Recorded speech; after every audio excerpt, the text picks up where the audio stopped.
and literally you've got 40 people sitting there with their laptops out, all typing with their Right. headphones on. And like, what are you doing? Writing a thesis? I mean, it's like, that's not how obviously Yeah. there's an implementation aspect of every deal, but like, if that's your competition, that's the greatest thing ever. Welcome to the Visionary Entrepreneur. Hey guys, welcome back to another episode of the Visionary Entrepreneur. Today we have David Ruttenberg with us. David, thanks so much for being on. Thanks for having us. David has started several real estate firms. He has a ton of investment in real estate, and he's also active as well in investing in startups. So he has plenty of experience in the space, an entrepreneur himself. So today we kind of wanted to talk to him about the different types of entrepreneurs. How do you raise capital? Some good deals from bad deals. So those are the kind of topics that we wanted to get into today. So kind of the first thing we wanted to get into is, how did you end up starting at RGI? What, and I know you have your partner, Johnny Gordon. So how did that come to be? Yeah, sure. So, '03 Tufts, '04 London School of Economics, Masters in Real Estate Economics and Finance. I worked for 3 months for a family office. I was teaching tennis to someone's daughter, and she ended up playing at Cornell. And after 3 months working there, I realized that the decision making at their small family office wasn't the best. They were doing like condo development in the suburbs of Chicago in 2004, 2005. And then obviously the world came crashing down like '07, '08 when you really saw the condo market really fall apart in Chicago. So I kind of saw that coming. Started buying apartments with a small fund called Capital that I started with one other partner when I was like 25. That's '05, '06 we invested. '05, '06 we raised capital. '06, '07 we invested and bought deals. '08 in like October, Lehman went out of business. And then between '09 and 15, I was partnered with a single family office called Mark Realty. We started Mark Realty Capital, and we bought distressed real estate through that vehicle. And then 16 or so really started RGI. That's amazing. Yes. So moving on to our next question, types of entrepreneurship. When people think about entrepreneurs, they often think about the stigma like Mark Zuckerberg or Steve Jobs or Elon Musk, but you are more of a deal-making entrepreneur. And could you explain more how you see entrepreneurship through your eyes? So I would love, first of all, thank you for putting me in the same sentence as Musk and Jobs, and why do you add Bezos to there too? What you see is you get like the Mark Zuckerbergs, the Evan Spiegels that have like a single idea. They spend all their energy and they execute it to perfection, and they become these, multi-billionaires. And, what you don't hear about are the guys that spend all their energy and become $100 million heirs or whatever, right? And they create amazing net worths. Like, one of, investor of ours and friend of mine started a company, sold it for $300 million, probably made $100 million himself. You're not reading about that, and it's not a daily name, but there's other guys in America and, throughout the world that have those types of success. What you don't hear about are the guys that spend 7 years of their life creating a business, which then goes to zero. Yeah. And so, for me, it was, do you really want to put all your eggs in one basket? You get one shot at it, and things out of your control can happen, and those businesses fail. And, I haven't, had the Marty McFly or whatever moment from Back to the Future where the flux capacitor is invented, and I'm like, oh, I got to invent this time machine. You haven't had that one idea that's just, this is so obvious and let's execute it to perfection. So it's really just been, I didn't want to work for a big company. I didn't want to work for someone else necessarily. I always want to be partners with investors or partners with guys with an expertise, and just be, started with a very single model of let's buy condos and turn them back into apartments. And then it was, well, I've got this amazing deal flow. Let's buy this loft office building for a very cheap price and then sell it when the market repairs itself. And then it turned into, we can buy shares of Snapchat at, a very discounted price to the last round through secondary offerings. And it just became a general investment expertise and had this ability to find deals. And so it just kind of one thing led to another, and we become generalist investors. But I really wish I had that single idea that I could, go and achieve that unicorn status with. Yeah. And I mean, I think that's entrepreneurship in itself, right? I mean, it doesn't necessarily mean that you're operating something yourself, but trying to find those deals and working with entrepreneurs and doing something for yourself, that's entrepreneurship in itself, right? So I agree 100%. I think the term would, and I don't know if there's a formal term, but we're like entrepreneurial investors, if you will. Yeah, no, I think that's super cool, and it has to be fulfilling as well. I kind of the next question that I had to do with, Nick and I are in a similar position where we're just thinking things through, just trying to be as creative as we can. And I think the idea of starting a firm and starting a fund is super, super interesting. I just have to imagine it has to be difficult raising capital in the early days. And, especially with the capital that you had, I'm sure was maybe limited at the time. So how do you go about that in the early stages?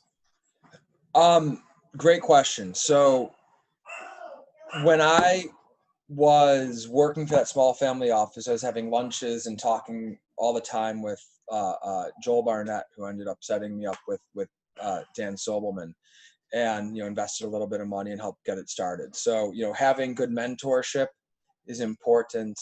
And then I partnered with a guy that was in his 30s when I was 24, because going and having zero experience and saying I'd like for you to invest in my business is tough. Unless, of course, you've got the next Facebook or TikTok or whatever it is, and you've got some coding expertise or whatever the next technology is going to be. I mean, it really comes down to hard work, persistence, and integrity. I mean, if you say you're going to do something, you got to do it, and, if someone says, let's meet at 5:30 in the morning, and I hate mornings, I always, want to do things in the afternoon, then you drop everything and you meet someone at 5:30 in the morning. It's the golden rule. He was the gold makes the rules. And when you're in a fundraising business, and then you sometimes have to make some changes to what you want to be doing to go out and work towards getting that capital. I'm also bringing on someone with some more gray hairs is also a way to do it. 100% of nothing is obviously nothing, and 50% of 100 is obviously 50. So, if it means bringing on a partner that's got the capital or the ability to bring in the capital, then that's something that I would advise as well. And then once you guys get the experience and the track record and your own capital, then you could, if it's not working out with the first guy, move on. So, capital raising is not easy. Even with a great track record, it's still difficult, because investors always like their liquidity as well. So, as much as people want cash flow, they also want their liquidity. And so there's this always this balance with myself, with every investor, of liquidity versus, putting that money to work. Cash in itself is a depreciating asset, right? Cash getting no return, right? Especially unless there's deflation, which we might be seeing shortly. Cash is a depreciating asset, but at the same time, it's comforting to have cash in the bank.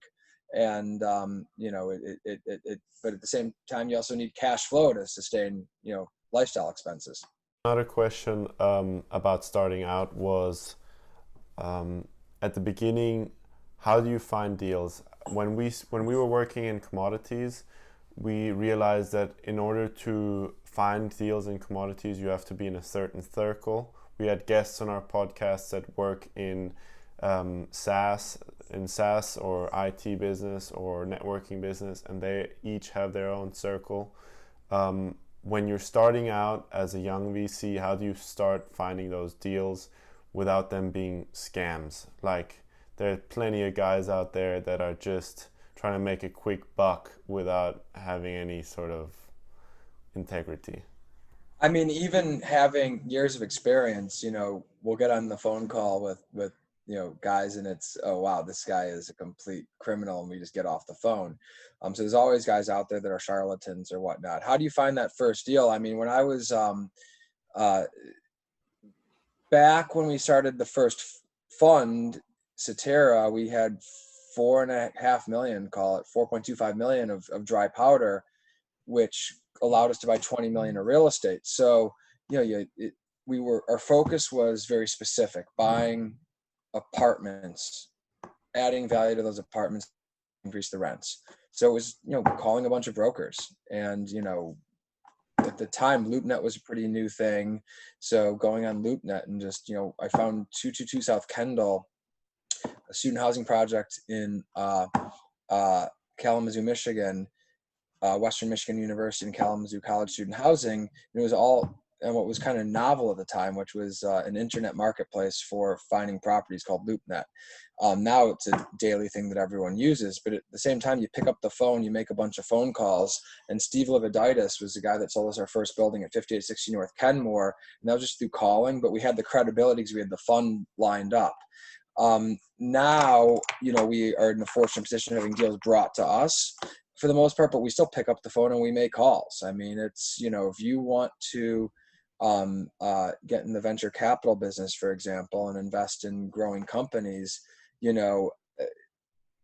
it's looking at every trade magazine. It's, my partner, Johnny, saw some social networking platform that he thinks is interesting. So we had our team members to call the founder of this company. We want to call with them.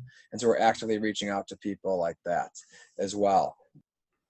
I think one of the super interesting things that I think you said that a lot of young entrepreneurs don't really do is going out and networking and just talking to people and being out there in the field. Because I think a lot of young entrepreneurs or people in general, they love to work hard. They love to just put their nose to the pavement, and they'll do all their own analysis and they work really hard at their desk, but they don't go out and just talk to people and make those connections. And I think that was probably one of the things that made you the most successful in partnering with the right people. So I think that's definitely one of the coolest things that you've kind of done. Well, it's interesting you say that because there's a coffee shop, Three Greens, owned by my buddy Brendan Sodakoff down the block from my house. And, I walk into Three Greens. There's he's got the small cheval cheeseburgers at contiguous next door. And I walk in, I order the burger, and I kind of observe what's going on in the coffee shop. And literally you've got 40 people sitting there with their laptops out, all typing with their headphones on.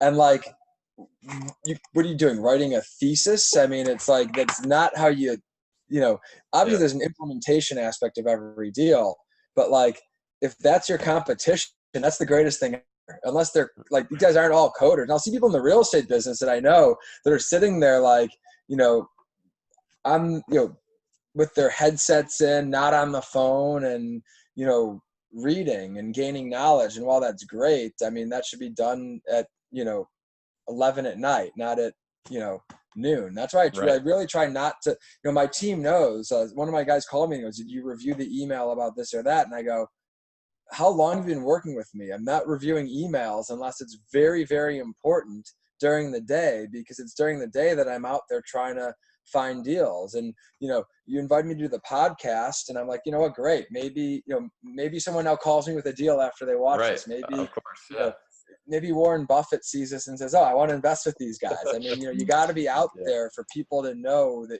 you exist. And early on, I would literally pick up the phone. I'd call, Cranes Chicago and say, "Oh, we just bought this deal." It was like an 8-unit building. And all of a sudden they're writing about it. And then it was like, "Oh, this is kind of cool." And it gives you more credibility. Then I get random phone calls from brokers saying, "I saw you in Cranes. Do you want to buy this deal at, 1234 Main Street?" And it's like, "Oh, thank you so much for the call." And, we stopped the press. Unfortunately, they still write about us from time to time. But now that, I've got 3 kids and, we're in a position where we don't necessarily are not as aggressive in terms of, we desperately need deal flow. We already have a lot of it. So we're not really talking to the press, especially now that we have investors and things of that nature. But early on, get as much PR and exposure as you can. Yeah, I think that's awesome. The kind of other thing that I was thinking about is that there's a lot of different reasons people do entrepreneurship, and some people will do it and they work nonstop, ridiculous hours, and they're operating the business. And then there's some entrepreneurs that do it because they want to free up their time and they want to be able to make their own decisions, can have a lifestyle the way that they want it while still working hard, but being able to choose their hours.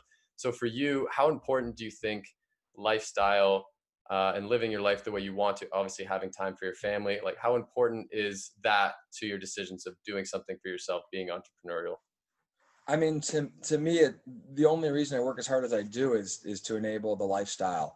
And, Dane, as we met, I'm in a nice vacation. I'm looking to play tennis with a great player, and we're connected through Peter Lomacki, who I had found through Jared Hiltzik. So it's like, on a Thursday at 1 o'clock, I have the ability to go play tennis with a guy from Right. University of Miami. It's like, Yeah. what could be better? And then I have my, now he's 8, and then Sal can go and play as well. So it's like, to me, not having a boss and being able to do things on my own timetable is very important. And the way I function best is, without restrictions, right? Some people, if you give them a rule book and they are supposed to follow everything in that book, they operate, to maximum efficiency. For me, I kind of need some sort of like ability. I don't know when my next thought or idea in terms of what to invest, how to invest, et cetera, is going to come. And being and moving around, and when I was traveling a lot before COVID, I would see opportunities and really get to I'd go and travel to New York for business, and I get to see some talk to some guys that are starting a company and see some really cool product demonstrations.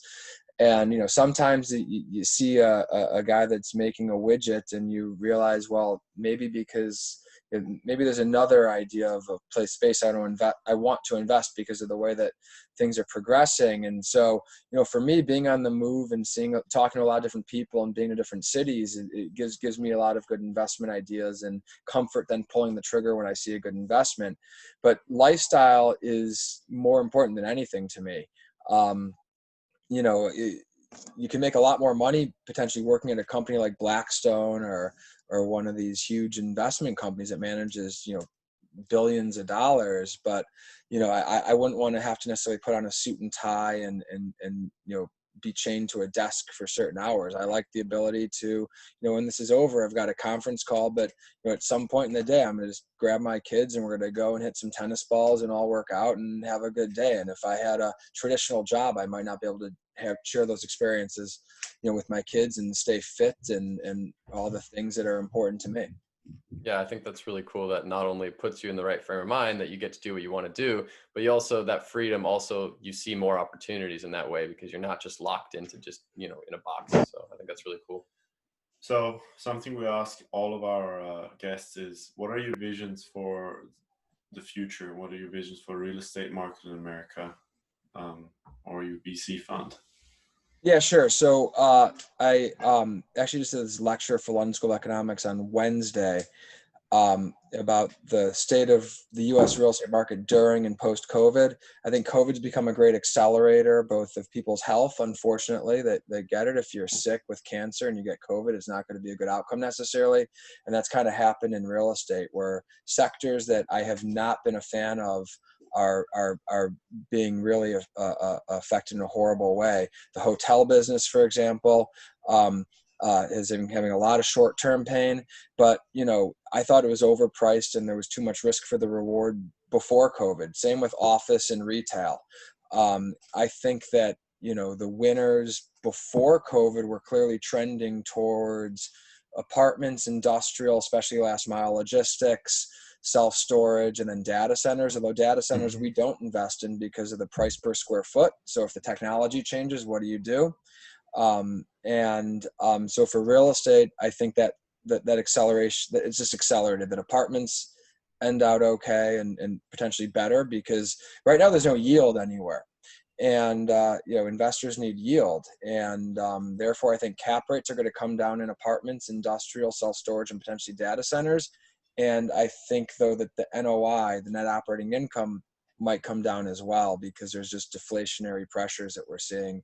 And especially if the government stops handing out money in July or August, to those that are affected with job losses and the such, then we could see the numerator go down this time around as well. But I think cap rates go down. In terms of venture capital and private equity, I think it's e-commerce is the clear winner. I think that you were seeing growth in e-commerce before, and now everybody, all demographics, have been forced to learn how to buy things online, right? So my parents had never necessarily used online ordering before, but now they have to. And when you realize that you can buy contact lenses without leaving your door, I think that the guy selling contact lenses online ends up winning. I think that So you're going to continue to see the trend of e-commerce. You see what's going on with Zoom, and clearly, the way that we're communicating right now is something that's just to be accelerated. I mean, I'm in my home office right now, and I don't have to travel down to, no, I shouldn't say have to, because I'd love to travel to Miami right now, but